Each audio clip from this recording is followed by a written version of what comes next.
சுகாதாரமான நாட்டு பசுக்களிடமிருந்து பெறப்பட்ட தமிழ் பால். பதப்பொருட்கள் இல்லாதது, கலப்படங்கள் இல்லாதது தமிழ் பால். நன்மை முழுமை. மத்திய நிதியமைச்சர் நிர்மலா சீதாராமனுடைய தமிழக வருகையின் மூலம் பல செய்திகளை தமிழக பாஜக தலைவர்களுக்கு கடத்தியிருக்கிறது தேசிய தலைமை. இது குறித்த பெருஞ்செய்தியை தற்போது பார்க்கலாம்.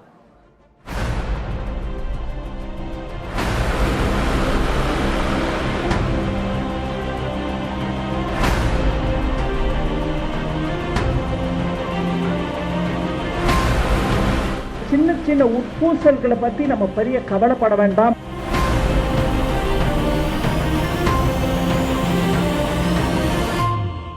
தமிழகம் வந்த மத்திய அமைச்சர் நிர்மலா சீதாராமன் சிலரை தனித்தனியாகவும் சேர்த்தும் சந்தித்து பேசியது என்ன எனும் தகவல்கள் மெல்ல தெரிய வந்திருக்கின்றன. தமிழக பாஜக தலைவர் பதவியிலிருந்து அண்ணாமலை நகர்த்தப்பட்டு நயினார் நாகேந்திரன் நியமிக்கப்பட்ட பிறகு கட்சிக்குள் ஓர் அதிருப்தி நிலவுவதாகவும் நயினாருக்கு போதிய ஒத்துழைப்பு கிடைக்காததாகவுமான தகவல்கள் கட்சியின் தேசிய தலைமையிடம் கடும் கோபத்தை உருவாக்கி உள்ளதை இந்த சந்திப்புகளில் பகிர்ந்து கொண்டிருக்கிறார் நிர்மலா சீதாராமன். மோடி, ஷா இருவருமே 2026 தமிழக தேர்தலை மிக தீவிரமாக அணுகுகின்றனர். எப்படியும் பாஜக அதிமுக கூட்டணி இம்முறை வெல்ல வேண்டும். இதற்கு தடையாக உள்ள எதுவும் முடிவுக்கு கொண்டு வரப்பட வேண்டும் என்று சொல்லி இருக்கிறார் நிர்மலா. பிரதமருக்கு எதிராக தொடர் பொய் பிரச்சாரத்தை செய்கிறது திமுக. இந்த பிரச்சாரத்தை முறியடிப்பதும் நம்முடைய அரசின் சாதனைகளை கொண்டு செல்வதும் தான் கட்சியினரின் முக்கிய வேலை. அதை விட்டுவிட்டு ஏதேதோ செய்து கொண்டிருக்கிறோம். எல்லாத்துலயும் அரசியல் ரீதியா லாபத்தை தேடுறதுக்கு முயற்சி பண்ணக்கூடாது. தமிழ்நாட்டுல சமத்துவத்தை கொண்டாங்க.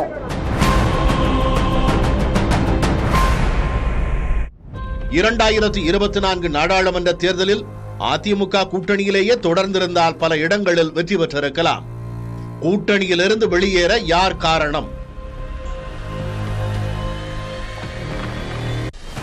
கோவையில் நடந்த ஜிஎஸ்டி தொடர்பான பேச்சுவார்த்தை வீடியோ வெளியான போது நான் யாரிடமும் மன்னிப்பு கேட்கவில்லை. ஆனால் அன்றைய தமிழக பாஜக மன்னிப்பு கேட்டது. யார் காரணம்? கடந்த கால தவறுகளை திருத்திக் கொள்ள வேண்டும். இல்லாவிட்டால் அதற்கான விலையை கொடுக்கத்தான் வேண்டியிருக்கும்.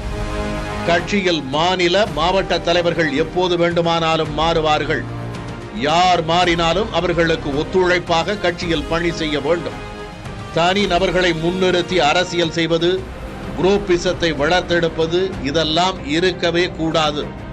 அப்படி தொடர்ந்தால் கட்சி தலைமை கடும் நடவடிக்கை எடுக்கும். உங்க எல்லாருக்கும் சிரம் தாழ்த்தி கை கூப்பி கேட்கறது என்னன்னா, இந்த கூட்டணியை நல்லபடியா நடத்தணும். இந்த கூட்டணியின் மூலமாக மக்களுக்கு நம்ம செய்ய வேண்டிய இந்த தொண்டை ஆற்றணும். இதுல சின்ன சின்ன உட்பூசல்களை பத்தி நம்ம பெரிய கவலைப்பட வேண்டாம். முதிர்ச்சி அடைந்த பக்குவமாக இருக்கக்கூடிய ஒவ்வொரு தலைவரும் இங்க இருக்காங்க.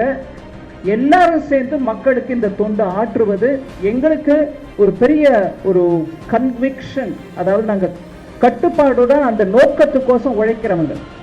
இப்படி பெயர் குறிப்பிடாமல் நிர்மலா பேசியதாக சொல்லப்படும் பல விஷயங்களும் யார் யாரை குறிப்பிடுபவை என்பதை பாஜகவினர் நன்றாகவே அறிந்து வைத்திருக்கிறார்கள்.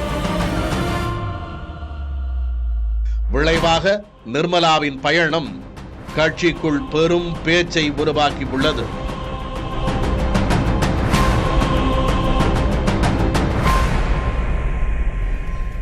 சுகாதாரமான நாட்டு பசுக்களிடமிருந்து பெறப்பட்ட தமிழ் பால். பதப்பொருட்கள் இல்லாதது, கலப்படங்கள் இல்லாதது தமிழ் பால். நன்மை முழுமை.